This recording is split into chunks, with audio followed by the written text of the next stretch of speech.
All right, good evening, everybody. It's time to get started. Welcome to the October 4th, 2023 Grants Pass City Council meeting. We start our meetings with a moment of silence, so please join us in that.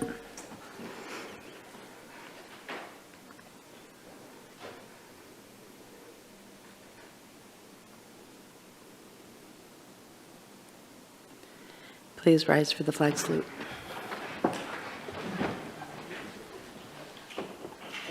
Allegiance to the flag of the United States of America and to the republic for which it stands, one nation, under God, indivisible, with liberty and justice for all.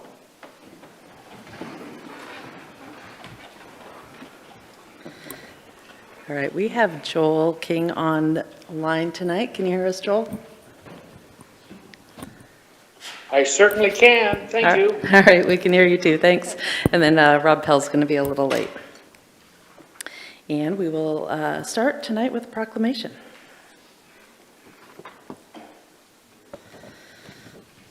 Whereas a group of 19 family historians saw the need to form a genealogy club in Grants Pass in 1968, and whereas this group of family historians met on April 4th, 1968, and wrote bylaws for their club and named their club the Grants Pass Genealogical Society, and whereas the Grants Pass Genealogical Society has held monthly in-person and Zoom meetings since May 5th, 1968, that are open to the public interested in tracing their family history, and whereas the Grants Pass Genealogical Society provides informative speakers and programs at meetings in order to educate those interested in tracing their family history, and whereas the Grants Pass Genealogical Society co-hosts a free genealogy workshop each year for anyone in the community interested in tracing their family history, and whereas the Grants Pass Genealogical Society members teach the latest genealogy-related information to members and the public interested in tracing their family history via Zoom presentations,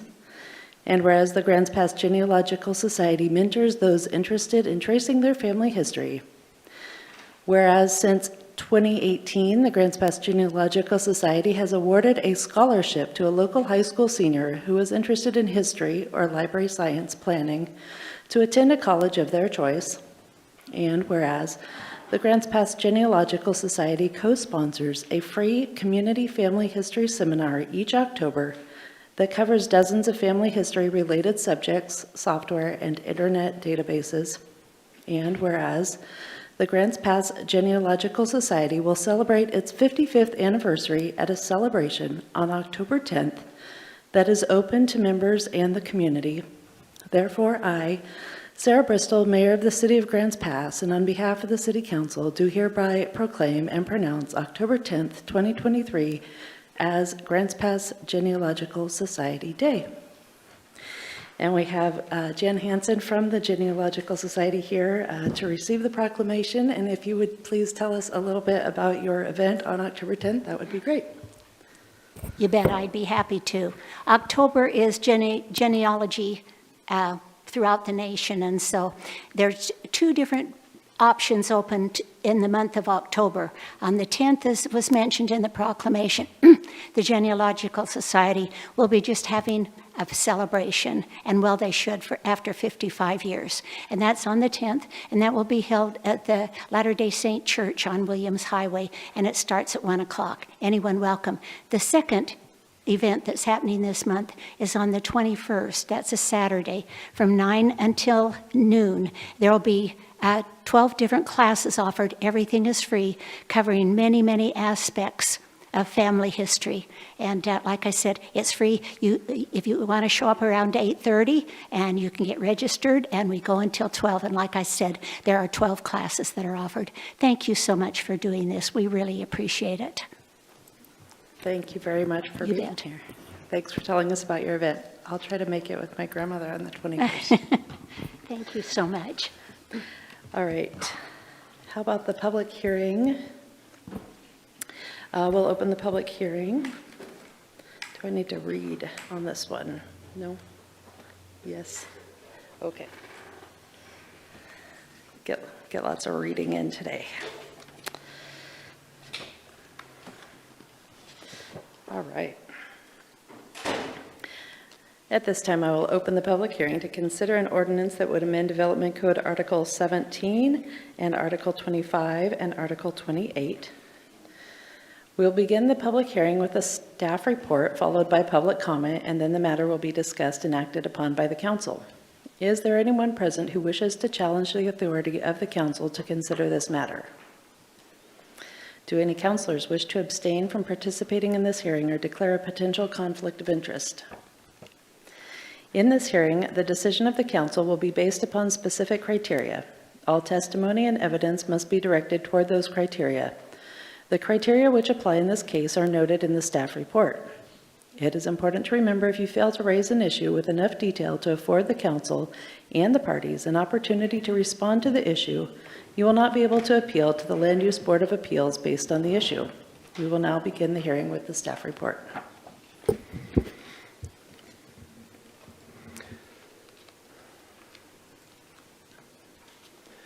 Thank you, Mayor, members of the council. We've got Brad Clark up here. We should have also put on the slide Wade Elliott. Sorry, Wade. You may be wondering why a stormwater topic before you, why you have your planning director up here and not Public Works. Wade is here as a subject matter expert. So you've already reviewed the stormwater issue a couple of months ago. It's sort of coming to you in two parts. The reason we're doing this one as far as community development is because this is the development code piece. Last time was the municipal code piece in terms of actually doing the manuals. So there's several elements that affect development and sort of the process to develop land. And so that's why I'm standing up here. So a little bit of background. DEQ requires cities with populations greater than 10,000 to implement practices. You'll see through here, we really, as the case was with those two manuals that you adopted a couple months ago, these are minimum standards that is required by EPA and DEQ, cities of our size. So this is referred to as the National Pollutant Discharge Elimination System, NPDES. And a part of that is the municipal separate stormwater system, storm sewer system, and also shortened to be MS4. So this is a permit that the city has, and planning efforts began back in 2016. We adopted our stormwater management plan, stormwater master plan, I should say, in 2016. The city's actually had a stormwater plan since 1982. And if you're interested in looking at old documents, it's still on the website and it's kind of fun to look at. So DEQ issued the city's MS4 permit in 2018, 5 years to adopt local ordinances. So that's 2018 to this year is basically we're at the point of where we have to adopt our local ordinances. And it does need to be renewed and applied for every 5 years. So there's two kind of key factors for the city to comply with that MS4 permit that we have. One is the stormwater management program, and then there's the erosion prevention and sediment control. So the latter one there really has more to do with, you know, sort of what materials are coming off of your development site, sort of protecting those sites to make sure that not an exceedance happens in terms of the dirt and the gravel and things like that that come off the property. There's other pieces to it, but those are the two main pieces. So that's why you have the two manuals. They're separate, and stormwater management manual, sometimes called the SWIM, and then the erosion sediment control manual, the ESC. So those are the two manuals that you adopted in July, and those were made a part of the municipal code. So we're also, as I mentioned, required to develop ordinances related to the development code, and that's what we're here for tonight. That's the purpose statement. We talked about that already. The goals really is maintaining compliance with our permit, the mandatory MS4 permit, by integrating these provisions into the code. So here are the three development code chapters that we're talking about tonight. Article 17 has to do with lots and the creation of lots, basically subdivision of land. And then Article 25 is parking and loading, and Article 28 is the utilities chapter. So what are the specific topics that are being amended in these three articles? Article 17, there's a section that says, what do you need to submit when you want to divide your land? So this applies to tentative partitions and subdivisions. The 4 items there are added to that section. Post-construction plan, documenting how you're going to maintain it. Conceptual stormwater plan needs to be submitted with your subdivision plans and partition plans, and then temporary erosion control plan is part of the decision criteria now. Article 25, this is parking lot section. These are minor edits that just strike the term ordinance and replace it with code. That's a consistency thing. And then there are other edits to rewrite the existing language to reference and be consistent with the manuals that you adopted in July. And then finally, Article 28, this is the utilities chapter. This one probably has the most substantial changes in it. The first one in section 091, storm drain systems to include all land divisions. And then it does outline exceptions that are consistent with that. 28.092 talks about the city's participation in a stormwater facility. So on a first-come, first-served basis, a developer can approach the city and ask for some financial participation in constructing that facility. That does require, as it's worded, it requires council approval for that. And then there's some other edits to rewrite the language to be, again, consistent with your July action. The Planning Commission recommended approval of this amendment on August 23rd, and they have the revisions recommended by the UAPC amend the references to Chapter 8 of the city's municipal code and Title 8 of the municipal code. Those were minor amendments that we incorporated into your packet. Here are the 4 criteria that you need to make and find before you can approve these changes tonight. Staff has reviewed these, the Planning Commission reviewed these. We do think that the criteria is met. And there's the call to action. We have tonight's call to action date on there, and then some alternatives. So that's what I have from planning side. We have Wade here for other questions that you might have for the technical side. Thanks, Brad. Council, do you have any questions? Valerie. I just have a question about the last one we were talking about, and I think I'm going to use an example of when we put in a detention pond, example being out at like where we're putting one out on the new road on Allen Creek. So when we put that in, is it going to be kind of, does everybody, developer that goes in, do they have the right to go into that, or is it, like you said, first come, first serve? How does that work? The way that one is looking, we are actually kind of site constrained, so it's really location dependent. The one out on Allen Creek, the ground, the bedrock layer is really shallow, and the infiltration rates are really low, below 2 inches per hour. So we have to do some different systems. And I say all that to say that we couldn't make it big enough to encompass the entire Allen Creek area.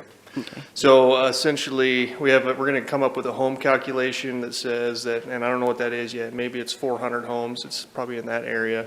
So the first 400 homes that are built can drain to that system, and then after that, anybody else is going to need to comply with the low impact development stuff that's in the stormwater management manual.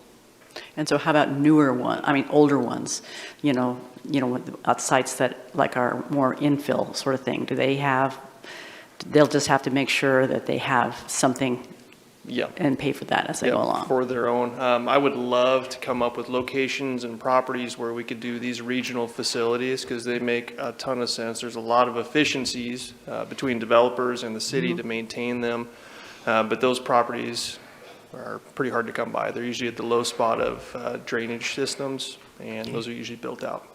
So my question is, when we did the Redwood, or when the county did the Redwood, at that time they did not have, did they have these sorts of stormwater costs and things? I don't believe that they did at that time. And also they didn't need to conform with these requirements. So a lot of the drainage facilities that we have today are going to be grandfathered in. However, they're only designed to treat the water quantity, not the quality. And so one of the new requirements of this MS4 is to also do water quality. So just oversized detention pipes or oversized manholes that will hold back water for a certain period of time, don't clean the water. And so those aren't actually, they wouldn't be allowed today, other than to hold back the quantity. You still need to treat it. Okay, thank you. Yeah. Any other questions? No? All right, thank you. This is a public hearing. Is there anyone from the public who wanted to speak on this issue? All right, we'll close the public hearing and turn it back to you, council. Brian? I move to adopt the Development Code text amendment for Article 17, lots and creation of lots, Article 25, parking and loading, and Article 28, utilities, by updating existing stormwater regulations and have it read by title only, first reading. Seconded by Valerie. Any discussion on the motion? All right, Brian, you made the motion to approve. How do you vote? Yes. Valerie? Yes. Dwayne? Yes. DJ? Yes. Rob? Yes. Vanessa? Yes. Rick? Yes. Joel? Yes, Motion passes 8-0. Karen, could you please read the title? An ordinance of the Council of the City of Grants Pass, amending Development Code Article 17, lots and creation of lots, Article 25, parking and loading, and Article 28, utilities, by updating existing stormwater regulations. Valerie? I move to adopt the Development Code text amendment for Article 17, lots and creation of lots, Article 25, parking and loading, and Article 28, utilities, by updating existing stormwater regulations and have it read by title only, second reading. Seconded by Rick. And Valerie, you made the motion. How do you vote? Yes. Dwayne? Yes. DJ? Yes. Rob? Yes. Vanessa? Yes. Rick? Yes. Brian? Yes. Joel? yes, Motion passes 8-0. An ordinance of the Council of the City of Grants Pass, amending Development Code Article 17, lots and creation of lots, Article 25, parking and loading, and Article 28, utilities, by updating existing stormwater regulations. All right, our next item on the agenda is a second reading on an ordinance that would amend the Grants Pass Municipal Code, Chapter 4.05, regarding lodging tax. And it was not unanimous the last time, so we have a second reading. Brian? I move to adopt the ordinance amending Grants Pass Municipal Code 4.05.020 as proposed, effective January 1st, 2024, to align with the state's lodging tax collection method, be read by title only, second reading. Seconded by Rick. Any discussion on the motion? All right, Brian, you made the motion. How do you vote? Yes. Valerie? Yes. Dwayne? Yes. DJ? No. Rob? Yes. Vanessa? Yes. Rick? Yes. Joel? yes, Motion passes 7-1. An ordinance of the Council of the City of Grants Pass, amending Grants Pass Municipal Code, Chapter 4.05, lodging tax. All right. Next up, we have consideration of an ordinance that would revise Title II, Chapter 2.23.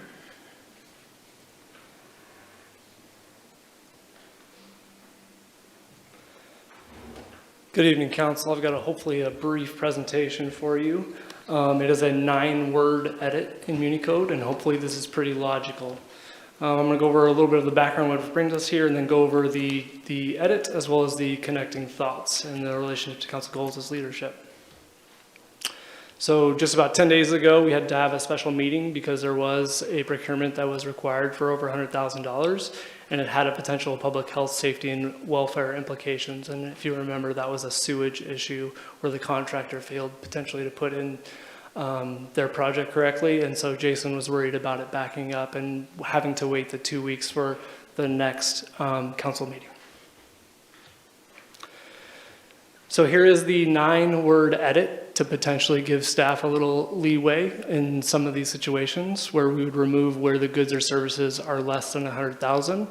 There are no other edits, and this still has the provision that the city manager still needs to report back to you if we use this this provision in the next council meeting.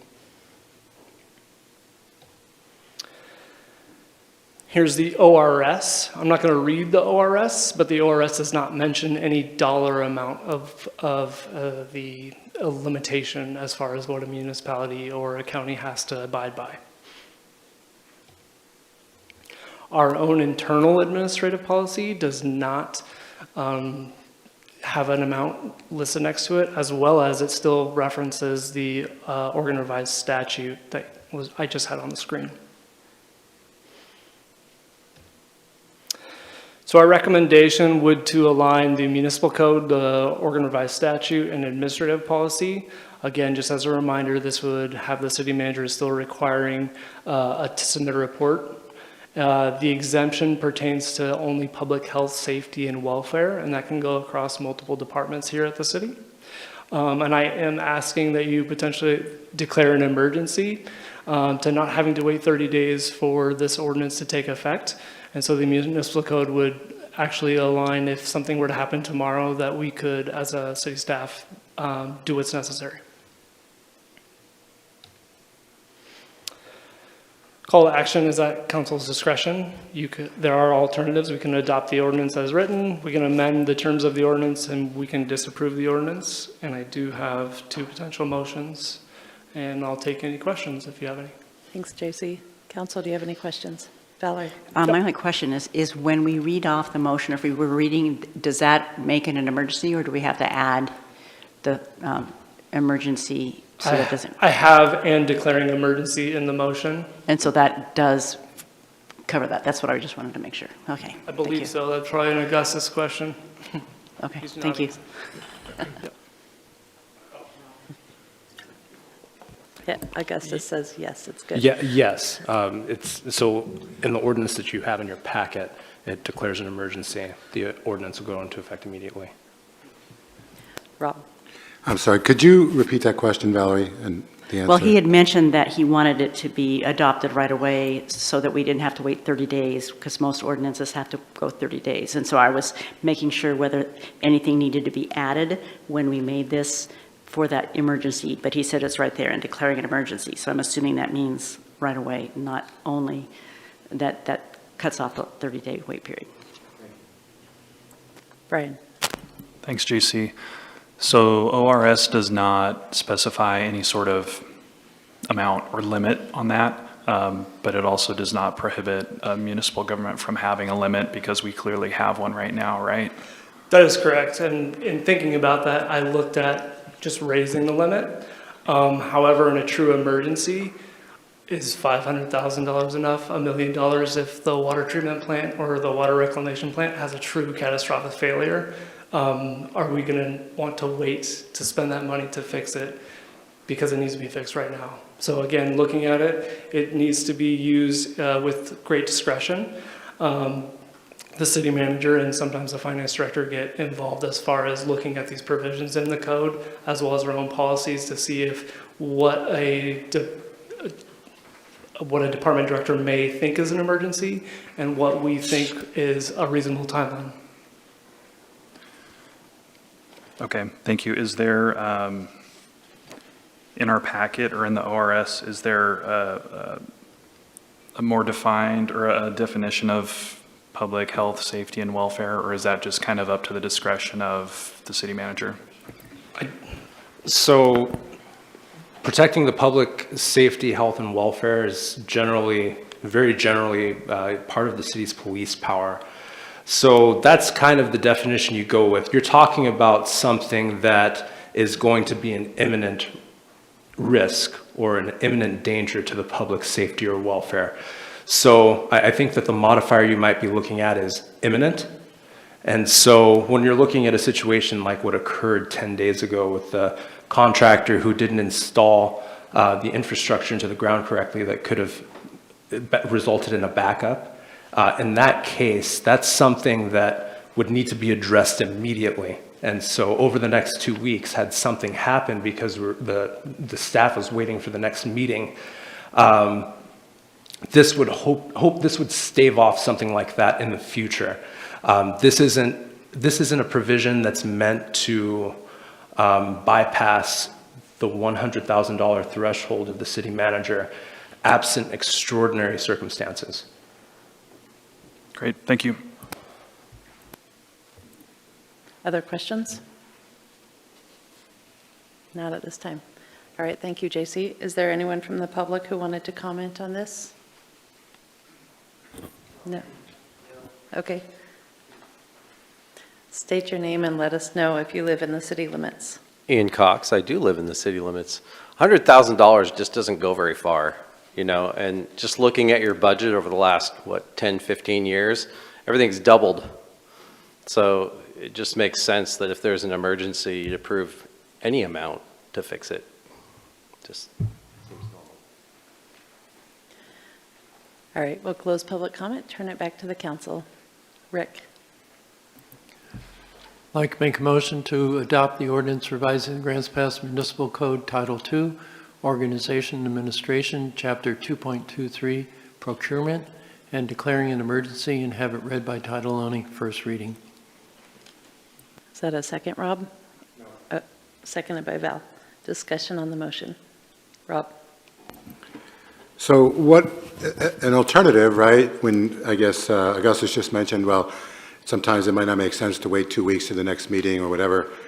An alternative is to have like a special meeting within, like right then, right that day, right? Because this past example that we just had, that problem kind of had been percolating. In other words, staff knew about that problem for weeks while they were assessing it and so forth. It wasn't as if the moment that problem was brought up that it was instantly that day acted on. It was a kind of multi-week diagnostic situation. So rather than the example of having to wait weeks to create this, begin on a solution, the alternative is to have a special meeting, right? Which could take 1 day. So that would be the alternative, right? In other words, rather than giving staff emergency powers, that's what special meetings are for. Am I not correct? I mean, we could have a special meeting and essentially acted on it within a day, right? Well, while that's absolutely true, Counselor, I kind of view this as basically a safeguard. There are a number of things that could go wrong, right? We're talking about something as simple as this, which was an imminent health and safety issue. There could be something that goes wrong where we're not able to have a special meeting within a day. I mean, this is for extraordinary circumstances. This is where administration is going to need to make a snap decision, and in an emergency. That's what it's designed for. It's not designed for any other circumstance, any run-of-the-mill circumstance. It's not really designed for open interpretation of what a public health and safety hazard is, because I believe that the operative word there should be imminent, as in there's an imminent danger to the public. I have Brian, then Rick, then Dwayne. Yeah, I'm not totally comfortable with the motion as stated. I think I would probably be more in favor of having a limit, even if it's a very high limit, even if it's a $500,000 or even $1 million limit. I'm not comfortable with there not being a limit on that. If it's over a $500,000 or it's over $1 million, then we call a special meeting, because that's a large dollar amount. So that's where I'm at. Thanks. Rick, then Dwayne, then Rob. I would be voting in favor of this motion because I feel there are times it may be difficult to get the city council together. We could be on vacation or out of town, and it could be days before you could get the authority to proceed. And I think in these situations, you want to give the city manager that opportunity and authority to proceed. Thank you. Dwayne? I just wonder if staff had any examples in the last 10 years that this has been needed other than, other than this incident. I'm not able to provide you any examples. None in the last 10 years? I've been with the city for like 16 months, but the city manager might have something to say. Yeah. I can't think of it. I've been here 12 years and haven't really thought of an opportunity where this really did happen. This is very common language. All municipalities that I'm aware of have this there without a dollar amount associated with the emergency clause for that to occur. But it's not something that you would use and that we've used in, or we would have used in any near or past future that I can think of. Thank you. Rob? So again, getting back to this past episode, since it obviously wasn't, we'll say, an imminent that day threat, we were able to have dollar figures associated, because any actual emergency that is of a really catastrophic nature, we wouldn't have estimates anyway. How would we have estimates instantly? We wouldn't. You know, bids go out, and that's what happened this time. Bids had to go out. We had to know how much it cost. So we wouldn't know. There'd be no dollar figure associated with an actual emergency that has to be taken care of this day before a meeting could be held. So, you know, I just don't see exactly how this works, because, again, the last time clearly wasn't an emergency. We had time to go out for bids. So there was plenty of time in that particular case for a meeting. In, you know, an earthquake or whatever, you know, we're going to call a company to get bids? Well, no, of course we're not. We're not going to know what it's going to cost. But we're probably going to take whatever action we can. But I believe that in virtually all cases of this nature, a special meeting could be held. And I don't really see the point in essentially giving staff a blank check. And it's not a question necessarily of distrusting any of the personalities around this staff, but I try not to make policy based on current personalities. I try to make policy based on general philosophy, we'll say. And I just don't see how, again, in a real serious emergency earthquake kind of situation, we're not going to have any bids anyway. There's not going to be dollar amounts associated. Councilor Pell brings up the point that is important in this whole thing, and that's the whole key. In an emergency, you won't have a dollar amount many times if it was a true emergency. If there was an earthquake, if there was something that occurred where emergency truly existed, to put a dollar amount on it would in essence put that clause not even really to be active, because you'd have to have the staff try to figure out, well, is it going to hit the threshold? Is it not going to hit the threshold? Well, I don't know, but I'm sitting here and we've got something happening here that we have to wait until we get a dollar amount. So a dollar amount really doesn't apply in this emergency clause. The emergency clause is there to provide an opportunity for the city manager in an imminent health and safety issue for the community to be able to take immediate action. And immediate action could mean if we can get a quorum of council in 3 hours for a meeting, that could be 3 hours too late. That 3 hours could be enough damage that it could risk life and danger of the community. So it is there to respond to those larger scale emergencies. And as Councilor Pell said, if you put a dollar amount on it, then it really does hinder the concept of that clause in general. Just to respond, I don't have it committed to memory. I don't have it right here in front of me. Maybe someone else does. Isn't there already a clause in the charter that gives the city manager power in that situation? I don't have the charter in front of me. I don't know if it's in the charter. I don't think that it is. I was just in there. Can we look up the charter? Yeah, we reviewed the charter, and it does provide, it does not provide for an emergency clause associated with the charter and the city manager. And the municipal code, that one piece of language when we updated it a while ago was not removed when we updated it, and it's when we found this and is recommending that. Valerie? Well, I just agree that an emergency is an emergency, and when you have an emergency, you don't stop and think about having to run around and catch a quorum. You take care of the emergency, and I think there has to be a certain amount of trust, and I do believe there are ORSs and things in the works to protect the city. So I'm going to vote yes. Just as an aside, I have checked the charter. There's nothing in the charter that authorizes the city manager to act in an emergency of this type overall. There are provisions in the municipal code that allow the city manager to, in times of emergency, waive certain rules, such as park rules and things of that nature, but this is not explicitly in the charter. Thank you. DJ? Yeah, I'm not getting hung up on the number here. I'm hearing imminent public safety. I mean, and there's other things written in here that they have to report to council at the next regularly scheduled meeting. There's documentation requirements for the nature of the emergency and described method used. There's all kinds of protection mechanisms written into this that I'm entirely comfortable with. So I'll be voting yes. Any further discussion? Check and make sure. Don't have a hand. Okay, Rick made the motion to approve the ordinance. And how do you vote, Rick? Yes? And Brian? No. Valerie? Yes. Dwayne? Yes. DJ? Yes. Rob? No. Vanessa? Yes. Joel?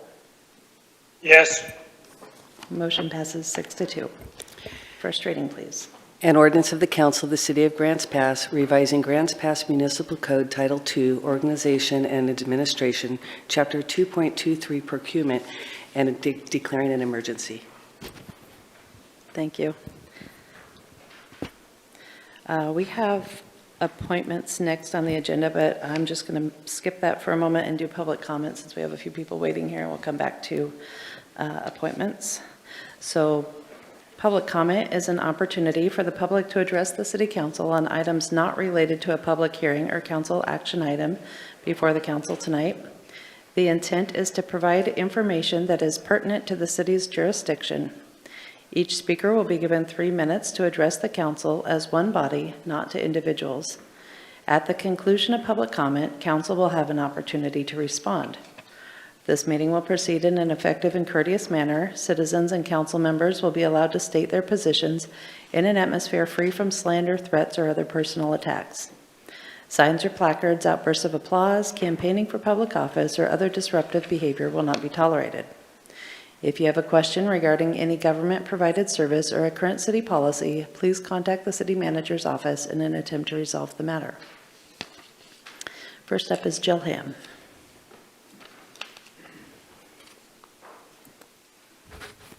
Mayor, council, how are you tonight? Staff, hi guys. So I'm here to update you on the new Redwood District, which is what we call the whole Redwood area out there, Neighborhood Watch program. So I belong to a Facebook page and stuff that talks about what's happening in the Redwood area to individuals or businesses or anything. And so considering I run a big hall out there at Redwood Grange, I thought this is a great place to have a neighborhood watch meeting, and we'll see where it goes. So the first meeting we had a couple months ago, we had like 6 or 7 people show up. The second one, we had like 30 or more show up.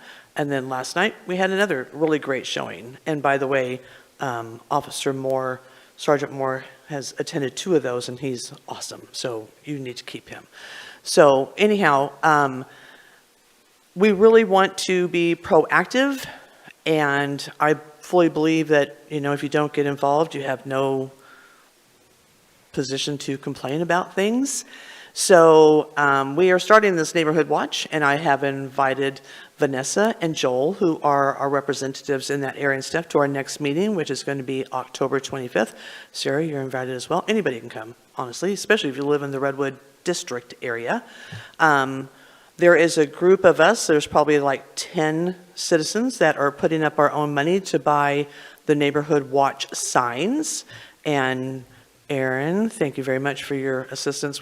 I call you on now, with James Lowe the other day. So we'll have signs posted, legally posted, and then we're going to kind of divide the Redwood District up into maybe 4 or 6 little squadrons, however you want to call it, depending on the population and who is getting involved.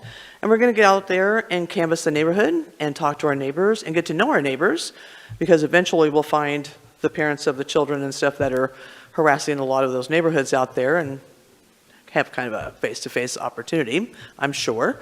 But anyhow, so we're really excited, and I just want to encourage other neighborhoods in the city of Grants Pass.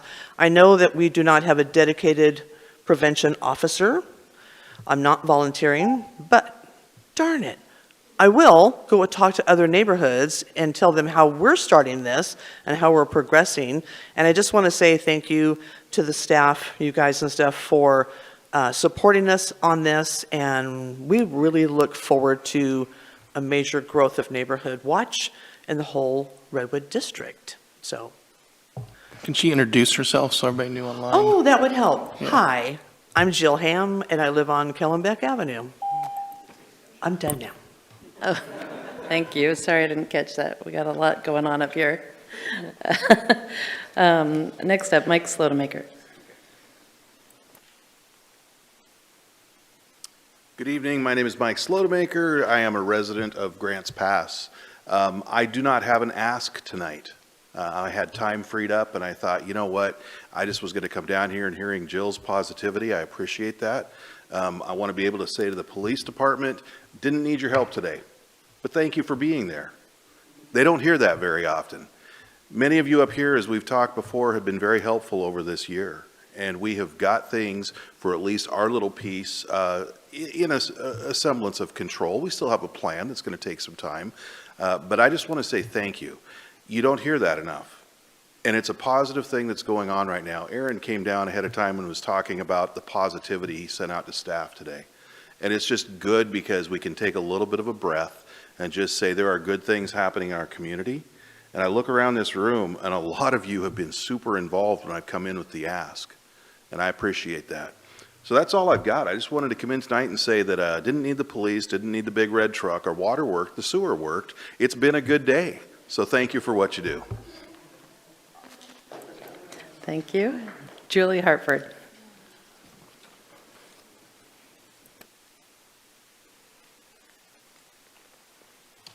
Thank you. I'm going to try to keep with the positive thing we've got going on. I wanted to let you know that there is a new group forming in Grants Pass. It's called FAST, and it's Firefighters Alliance Support Team.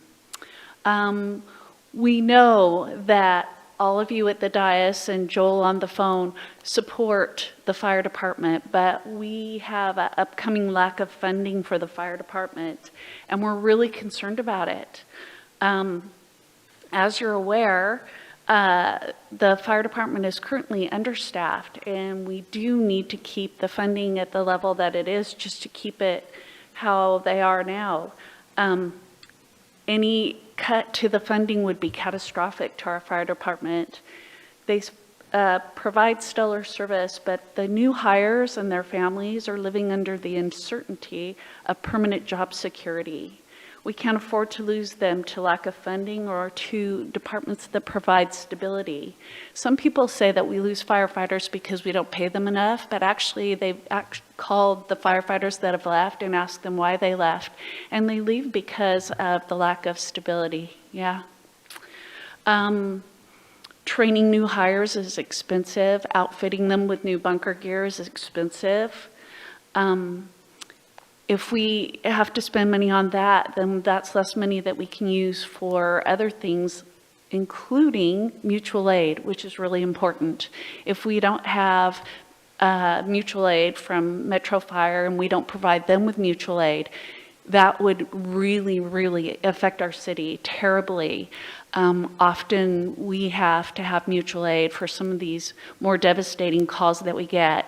You're less likely to have a home fire, but you are more likely to be in a car accident where you might need to be extricated, or the person that hit you. And so the firefighters are some of the first responders to that, and we just can't afford to lose them. They can't cut how much money they spend on gas for the fire trucks, and it's a lot. They can't cut the amount of medical supplies that they use on calls. So where can they cut? Cutting fire stations is just really such a small part of their budget. They use between 80 and 85% of their budget, for personnel. And so that's where you're going to see the cuts. This has bipartisan support by both the Democrats and the Republicans in this county. And they will be getting involved with our group as well. So I'd like to encourage you to take on this issue before we lose any more of our guys. Thanks. Thank you. And that was all the slips I had for tonight. Is there anyone else who wanted to speak during public comment? Please state your name and let us know whether or not you live in the city.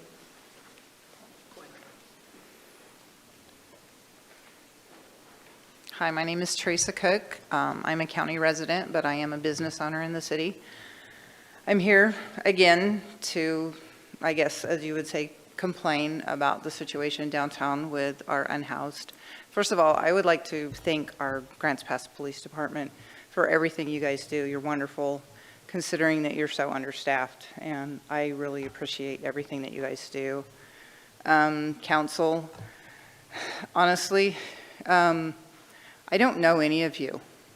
Well, Rob, I know that you're a business owner downtown, but the rest of you, do you come downtown? Do any of you shop downtown? Do you know what it's like downtown? Have any of you ever come into my store and introduced yourself? Hi, I'm a council member. I'm the mayor. What are your concerns about the town? What is it that you love about Grants Pass? Do you have any concerns? Do any of you ever do that in any of the businesses downtown? I think it would be a wonderful idea to come into the downtown and historic district businesses and meet the merchants and the owners and talk to us, just to kind of find out what's going on and how we feel, and, you know, so we can let you know what's going on instead of me having to come in here every month all by myself. This morning I came to work and I had to run Travis off away from my door again, and it's pretty sad that we're getting to know the homeless people by their first names. Again, ashes and cigarette butts all over my foyer, burn holes in the carpet in my foyer. You know, I've got pictures on my phone that I could show you guys if you want to come into the store and talk to me, of all of the messes and the feces and you know, the things that are going on downtown. I do want to commend whoever cleaned up Tussing Park last Sunday. It was beautiful. Not a tent to be found. It was gorgeous. We had a meeting there, and there was 3 people in there cleaning up parks, picking up trash everywhere. The trash cans were completely full, and there was piles around the trash cans of stuff. That's how our parks should look every weekend, every day, and it was gorgeous. And whoever did that, thank you. That's all I have to say.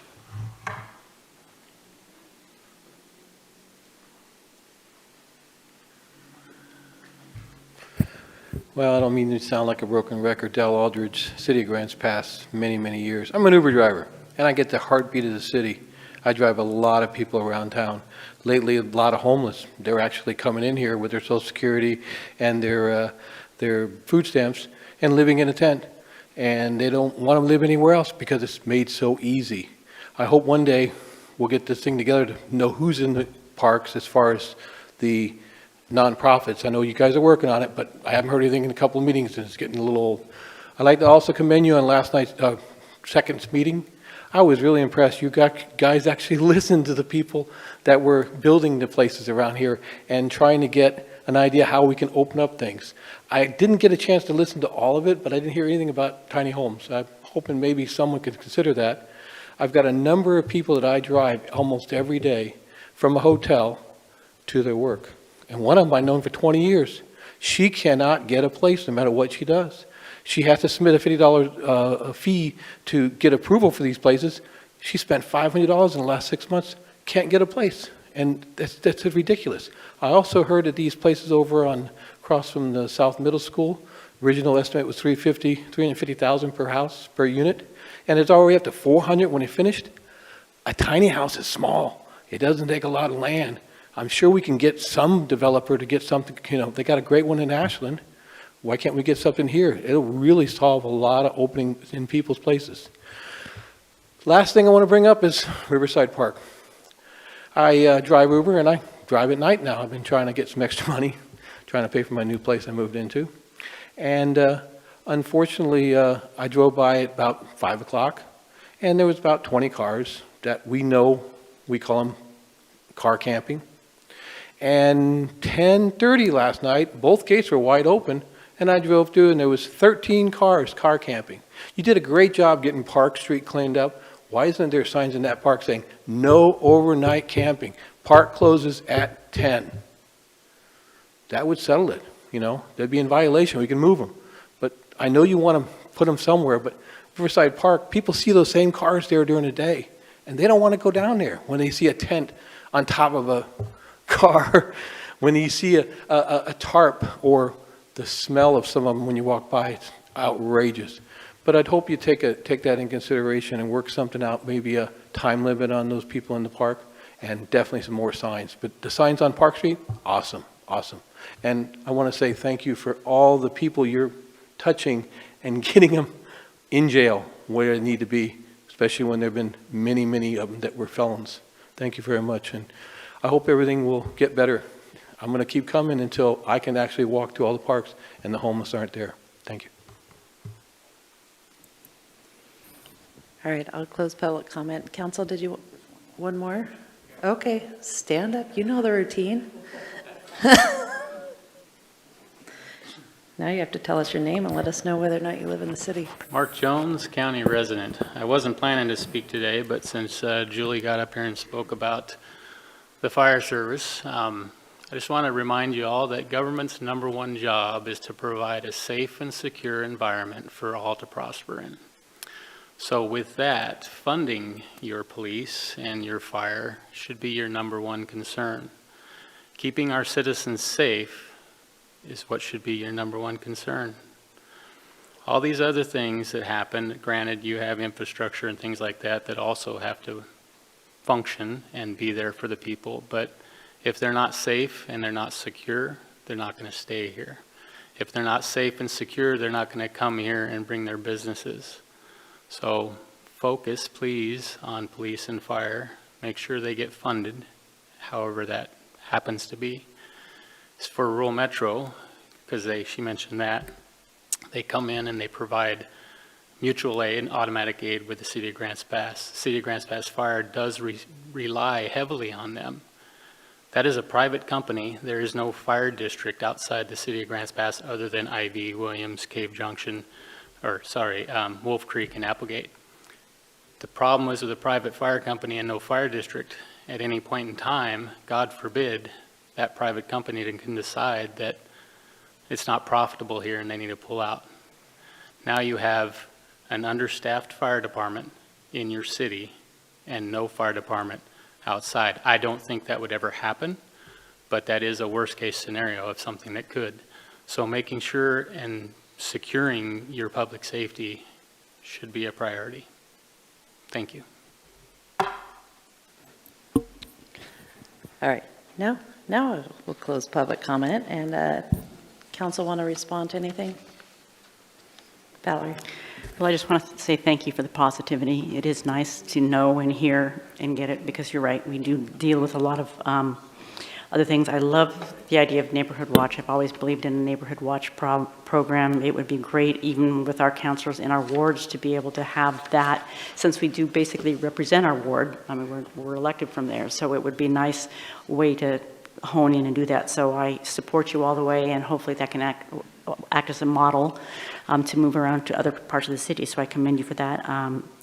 Same thing, Julie, commend you for the fire, getting behind the fire department, because as you know, that is a high priority of ours. Our #1 priority is fire and police. And we've just drafted a letter from all of the councilors that will be in the Eagle and sneak preview. And that is our point to make, is it is our #1 priority, and we do know that. So that's it. Mm-hmm. And I was just going to ask, I don't know where your store, I do go downtown, all the shopping. I do, I know, I kind of have my route that I go on. It's usually on G Street, but, you know, just let me know where you're at. I'll bring by. Okay. Yeah? Okay. Okay. Thank you. Let me know what you think. And, open your ears, and I will let you know about my concerns. All right.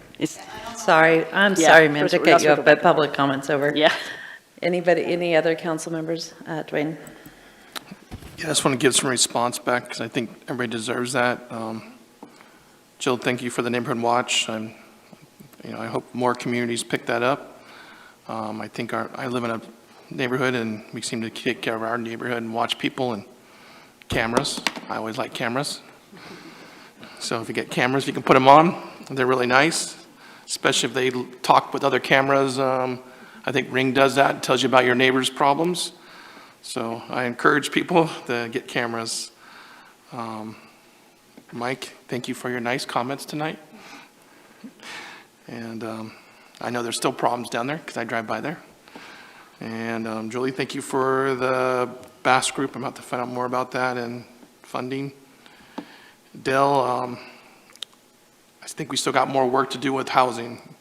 We had some struggles on Monday opening it up, kind of a split up here, but I'm hoping that eventually that we will understand that every housing, every piece of property, everything can be used for housing, and we should allow the builders to build what they can build, and I don't think we're there yet. And I've talked to the city management people about, I would like to close Riverside Park, the inner part of it, and just use the outside parking lots. But I don't think we got any traction on that yet, but I do agree that 10-cent cup of cars, I've seen one down there with a tent on top of a car. I didn't think that was able, but I guess the car overtakes the tent thing. I don't know how to describe that thing, but it was a tent. And Tracy, I knew you had the Cowboy Corral, and I haven't been there in a long, long time, but I do go down. I've been invited down there before to talk to a business owner, I think a couple doors down, ask me some stuff. I do eat downtown. I pretty much eat everywhere in this town instead of Medford, so I support all the businesses. Well, I shouldn't say every restaurant. I don't like all of them. Most of them, just because of my taste buds, so I'm going to be honest there. And Mark, we are working on public safety, so thank you. Anybody else? All right, Karen, how about the emails? There were none. Okay, that was fast. All right, how about we jump back to our appointments then? We have a vacancy on the Committee for Public Art is your purple sheet. And on this one, there is one opening on this committee. 3 candidates have applied. They are listed in alphabetical order: Susan Jordan, Mary Lockwood, Albert Pinedo. The committee has recommended Mary Lockwood. She has an impressive resume and strong skill sets. She had a strong statement of why public art is important to a community and has proven experience and is tremendously qualified. That was their recommendation, so if you'll please pass your purple sheets down this way.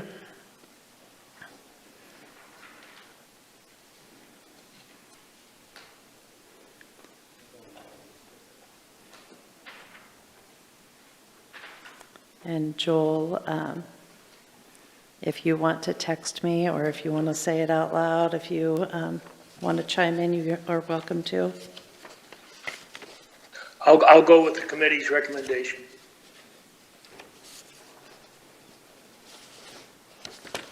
That's Mary Lockhart.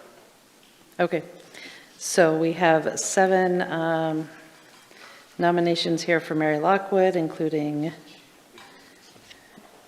let's just say everybody except Rob, and Rob had recommended Albert Pinedo. So, council discussion? I will Valerie? make a motion to appoint Mary Lockwood to the Committee on Public Art. Seconded by Dwayne. Any discussion on that? Okay. Valerie, you made the motion. How do you vote? Yes. Dwayne? Yes. DJ? Yes. Rob? Yes. Vanessa? Yes. Rick? Yes. Brian? Yes. Joel? Yes. All right, motion passes 8-0. Next up, we have 3 vacancies on the Tree Advisory Committee, and 4 candidates applied. In alphabetical order, they are Michael Holtzinger, reapplying, Riley Jackson, Barbara Villona, reapplying, and Logan Werner. The committee recommended Barbara Villona and Michael Holtzinger as to re-up, since they have been active and contributing members on the committee for the past term. And they also recommended Riley Jackson as selected because of his knowledge, experience, and credentials as an arborist. And they have passed these sheets down, so hang on just a moment here. Sarah, let me know when you need my vote. Yep, go ahead and tell us if you have a recommendation. Okay. My vote would be for Michael, Riley, and Barbara. Okay, thank you. So we have actually 5 now for that group, Michael, Riley, and Barbara, including Joel, DJ, Vanessa, Brian, and Rob. And then we have 3 people who had preferred Michael Holtzinger, Barbara Valona, and Logan Werner. And that's going to be Rick, Valerie, and Dwayne. Brian. I move to appoint the committee's recommendations for the tree committee. Okay. Is there a second? Seconded by Vanessa. Any discussion on that? No? Okay. Brian, you made the motion. How do you vote? Yes. And I'm just going to back up for a second and state the names. Michael. Michael, Riley, and Barbara is who the committee had recommended. Okay. Brian voted yes. Valerie? Yes. Dwayne? Yes. DJ? Yes. Rob? Yes. Vanessa? Yes. Rick? Yes. And Joel? Yes. Okay, motion passes 8-0.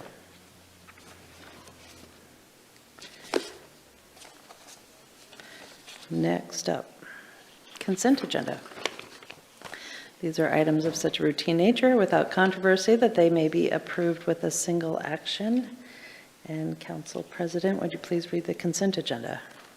Yes, this is consent agenda for October 4th, 2023. Item A, resolution authorizing the city manager to apply for and upon award, enter an agreement with the U.S. Forest Service for the Community Wildfire Defense Grant. B, motion approving the zone map amendment findings of fact. C, motion approving the amendment to Article 13, Special Purpose Districts, Lawnward, Washington Historic Design Overlay District findings of fact. D, motion acknowledging the receipt of the monthly investment report for August 2023.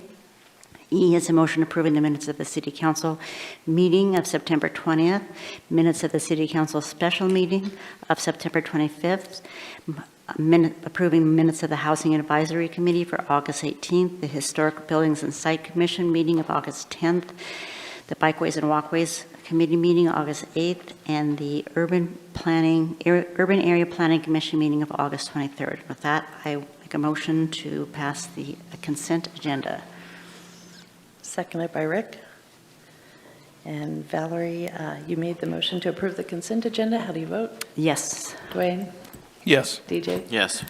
Rob? Yes. Vanessa? Yes. Rick? Yes. Brian? Yes. Joel? Yes. Thank you. Motion passes 8-0. Next is the matters from mayor and council. And we have on our agenda to talk about the Measure 110 letter. But first, I just wanted to quickly say that this weekend is Art Along the Road in downtown Grants Pass. It's our Chalk Art Festival, and there's going to be live music and booths and lots of good stuff going on. So check it out. They'll be setting up Friday and go through Sunday. So it's kind of fun to drop in a couple different times over the weekend and see the progress. And I will turn it over to Valerie to talk about Measure 110. So at this point, we've drafted a letter, or Aaron has drafted a letter. We have had the opportunity to talk about it. It's a ballot measure asking for a reform for Measure 110, talking about the drug overdoses and the problems that we as a community have had as a result. It actually kind of lays it out to where we're talking about how our overdoses have increased as a result of it, how we have tried very hard to stay on top of it, and our statistics indeed show that Josephine County and many of the rural communities are drastically affected by it. An example, the drug court program that we had here in Josephine County has basically fallen apart because there used to be a consequence where there was a incentive to get help, and that has dropped since Measure 110 has been here. Recently in the legislation, there were 7 bills that were introduced to fully or partially repeal it, but none of them were able to advance to a public hearing. So we feel that it is imperative that at this point we join with many other municipalities in saying that we would like to see some serious reform come forward from our legislature. So I'll read the final. The City Council hereby requests that the Oregon Legislature takes all necessary action to reform Measure 110, including the decriminalization of hard drugs and the Oversight and Accountability Council. The City Council supports redirecting marijuana tax revenues to fund drug treatment programs and urges the state to prioritize both inpatient and outpatient treatment for individuals with substance use disorders. So we're just looking for approval to have that sent forward. So do you want a motion? Is that what we're looking for? Or? Discussion, I guess Discussion? first. Does Yeah. anybody have any changes or feedback? Rick? In relation to feedback, I'm in favor of this, and I think it's nice to see other cities and counties coming forward and raising the same issues. Thank you. And I'm just going to add that it was a much longer letter, and the feedback from a couple of us was it was too long. It needed to be kind of shortened and to the point. That was just like, this has been a disaster here, and we need to have it reformed. Other comments? Brian? Yeah, I just had a question on that last paragraph. It says the city council supports redirecting marijuana tax revenues to fund drug treatment programs. Isn't that what it already does? Or does marijuana tax revenues go to some other thing? Anyone feel free to answer.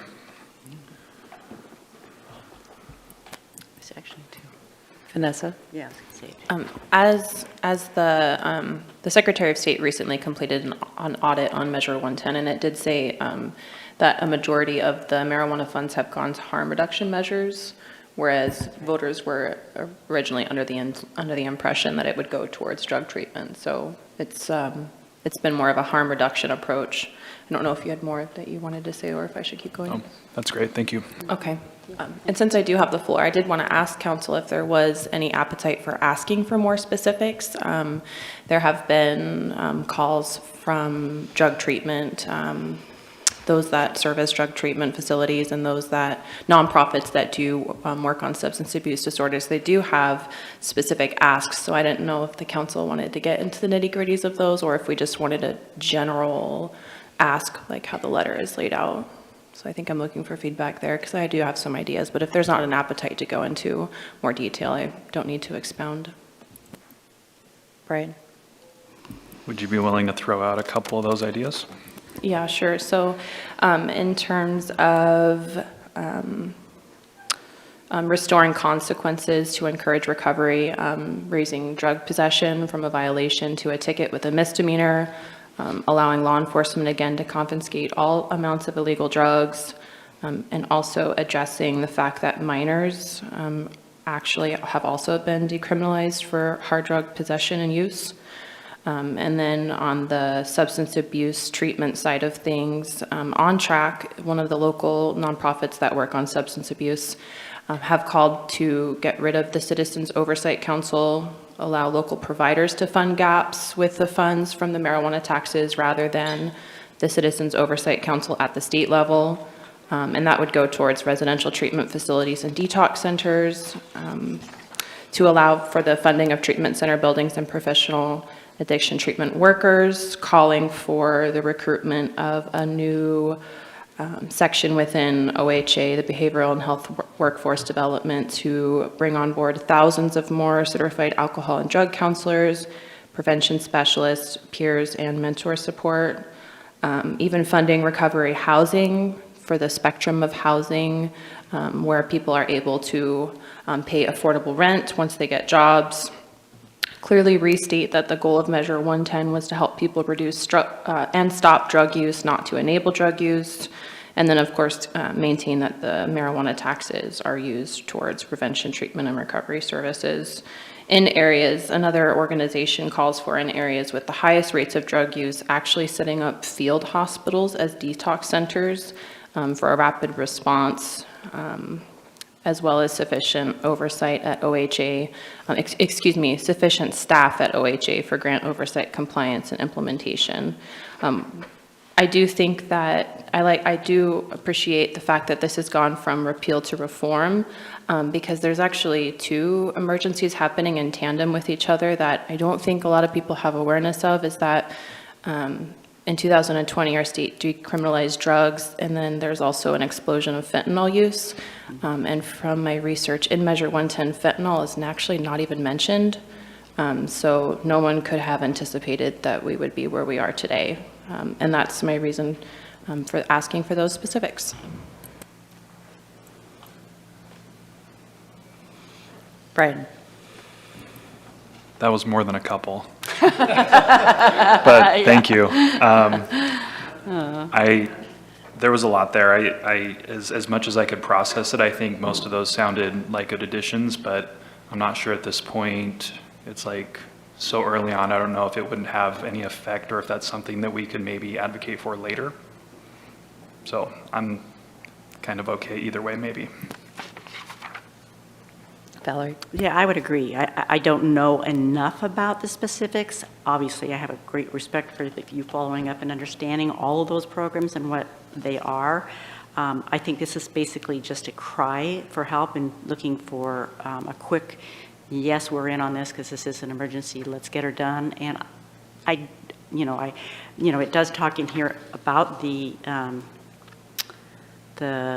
whatever that committee was. And I have read about a lot of these things that you were talking about. So I think they're out there, and I'm going to trust the people who know, and you would be one of them. But I actually had some of this stuff cut out because it was just hard to read through all of it.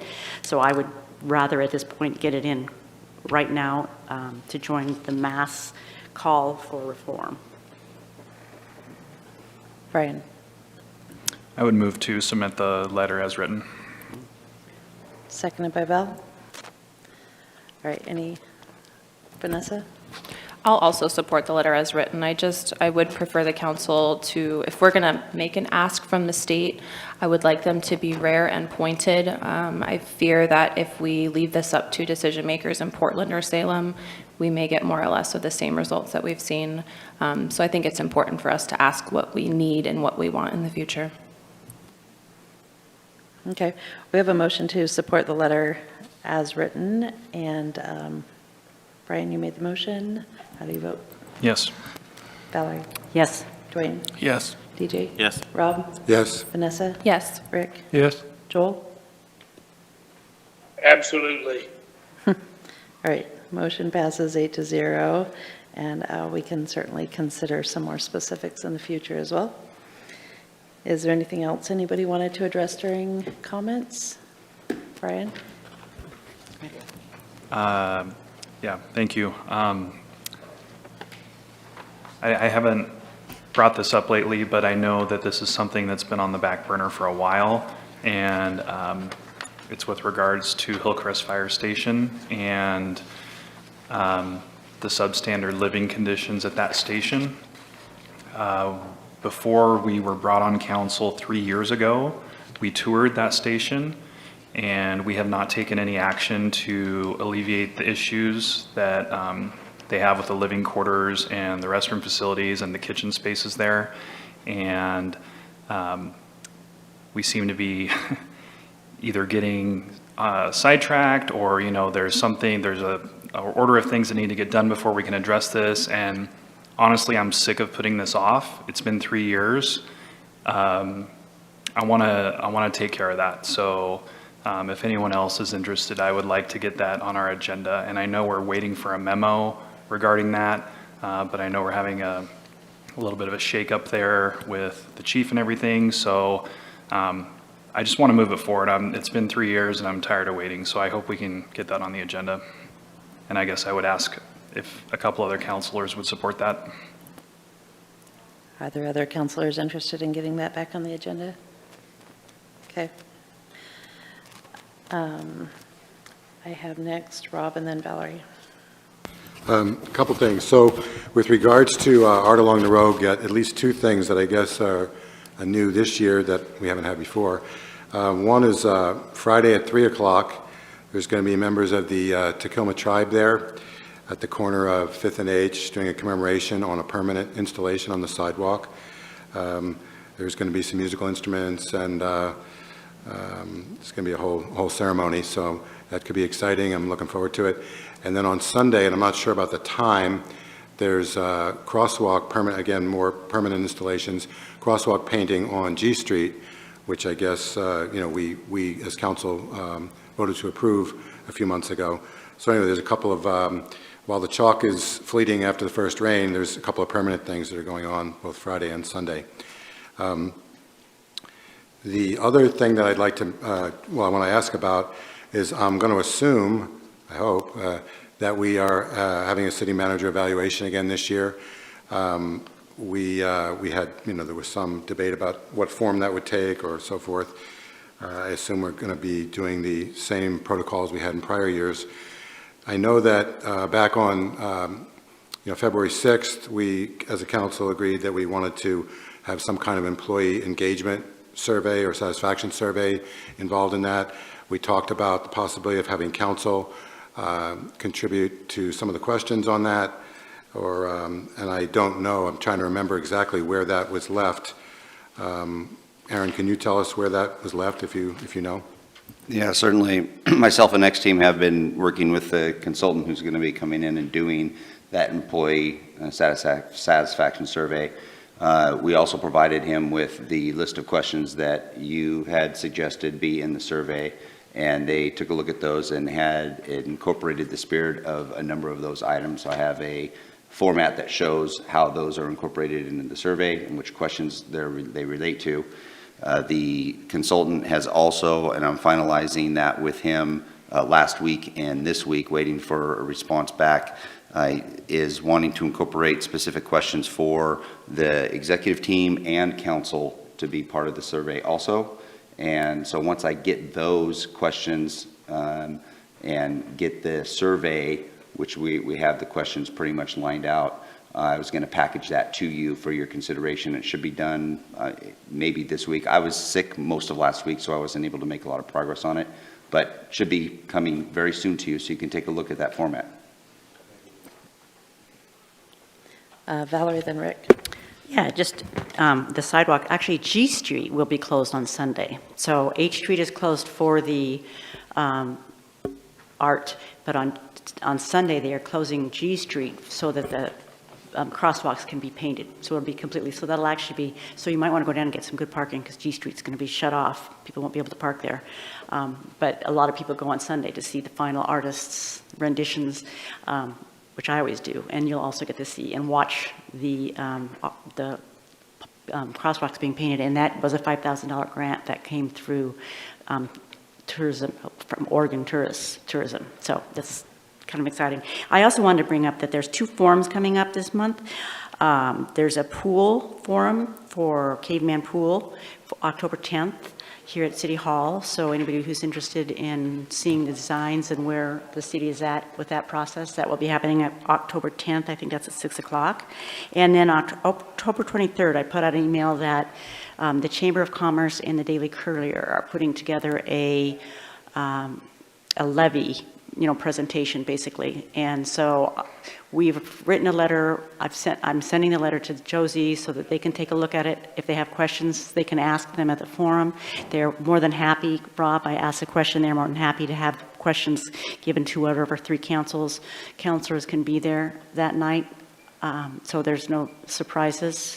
They're not trying to ambush us. They're just basically wanting us to get out and have a forum to help explain the levy and what's being voted on. And that will be October 23rd, and I will not be in town. So they want to know which 3 councilors are willing to do that. So you need to let me know. Rick? DJ and I have been contacted by a major developer in town named Jim Jessinghouse, and he's doing an RV park. And he went in to planning, and he thought that development would be subject or eligible for a grant on SDC charges. But after staff looked at the definition, I believe, is owner occupant.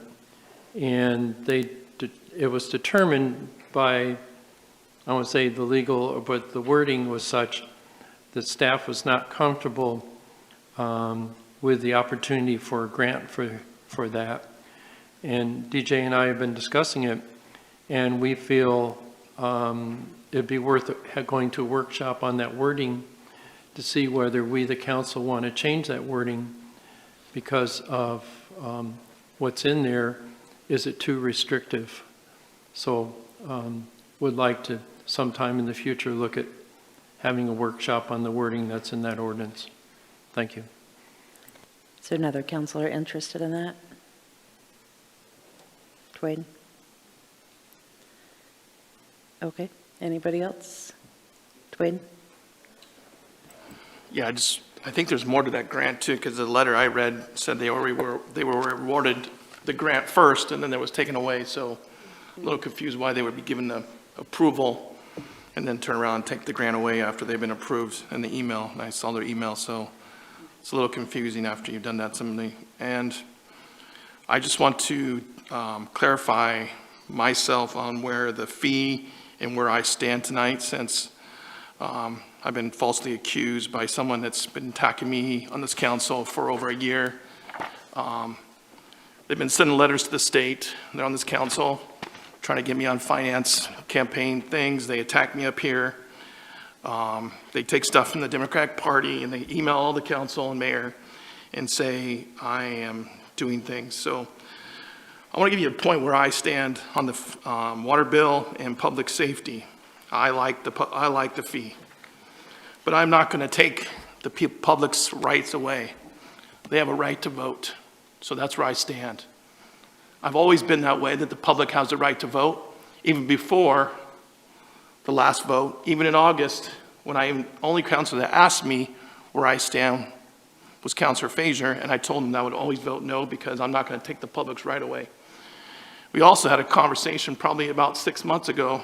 Councilor Frazier and I was the only person that's asked me, and I told him back then I would not take the public right away, that even though I feel that the public safety needs to be there and I'd like the fee or whatever, and I hope that we pass something, that it was not my right to take the public's, the voting public away from their rights. So that's where I stand, is the public needs to vote.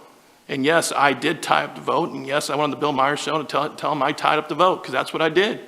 I'm not denying that.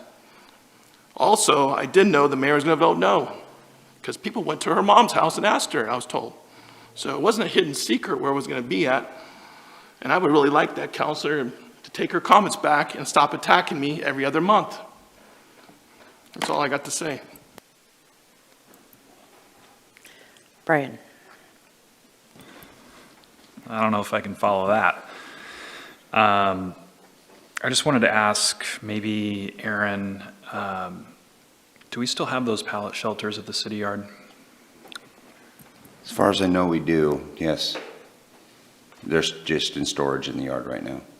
Okay, all of them? I don't think you can, to my knowledge, UCAN has not requested in the use of any of those pallets. Okay. I just know that we have been storing those pallet shelters, which are not made of pallets, by the way. Right. We've been storing those for 3 years. They're essentially a semi-permanent emergency shelter for 1 to 2 people. And we have them sitting there. We have land that they could go on. We have volunteers that I'm sure could organize to staff such a site, and yet 3 years later, nothing has happened, and it's a real shame. So I know that that is not necessarily the city's place to run that, but I just want the public to know that we have 20 shelters that can hold up to 40 people, and winter is right around the corner. And so if anyone has a good idea of how to utilize those this winter, please come talk to us. Thanks. Well, my advice to Councilor Yunker would be to not go on the radio and talk about me and my positions, and please don't spend spies to my mother's house, because that's really strange.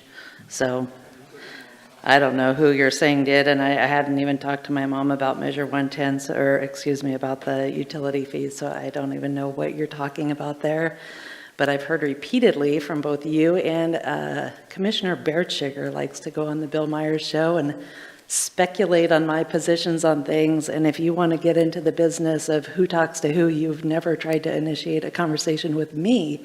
So please don't state my positions or how, I mean, you went on the Bill Myers show and said that you voted no in order to set me up for a tie. I mean, what a weird thing to say. So your position, you made very clear previously on pulling the Band-Aid off, and you supported the $50 fee, and I know you're trying to backtrack on it now, but we all heard you the first time. How about comments from staff? Yeah, I'd just like to thank James Conway and everyone from Community Development for their support. Bradley, your support for Art Along the Rogue. I'm very much looking forward to it this year, and also the council members that are volunteering in the booth. And it's going to be a great event. As Councilor Pell and others have said, there's some new things that are happening this year, which will be great. So thank you, staff, for doing a lot of hard work to make this great event happen for the community.